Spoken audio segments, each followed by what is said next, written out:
मेड़ लॻे गुज़िर रात दरगाह सादी मूसाणी ते तरसियल गंबट वासी खां दरगाह जे अहाते मां सोलंगी बिरादरी जी जेब कतरनि पारां मुबैना 5000 रुपया चोरी भाॻे चोर पकड़े वरिता। चिकताण मज़ामत ते गंबट वासी सख़्त ज़ख़्मी चिंची रक्षा में खणाए मेड़ अस्पताल आंदो वियो।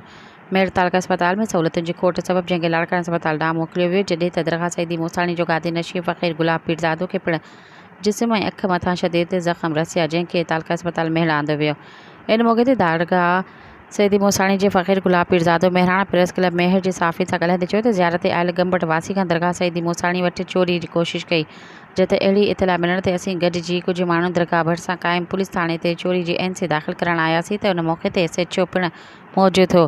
जीअं असां सां बदतमीज़ी कई। पुलिस जी मौजूदगी में सोलंगी बिरादरी जी राजू सोलंगी ऐं ॿियनि पुलिस थाणे ते असां मथां हमिलो कयो, जंहिं में हिकु असांजो माण्हू सख़्तु ज़ख़्मी थी पियो ऐं मूंखे बि धक लॻा आहिनि। असां लाॻापियल क़ानून लागू कंदड़ इदारनि ऐं SSP खां मुतालबो कयूं था त अहिड़नि वाक़िअनि ते ज़ाब्तो आणे ईमानदार पुलिस ऑफिसर मुक़ररु करे दरगाह जी सिक्योरिटी बहितर बणाई वञे। सब्सक्राइब कयो अवामी न्यूज़ HD खे ऐं ताज़ा तरीन ख़बरुनि लाइ ॾिसंदा रहो अवामी न्यूज़ HD।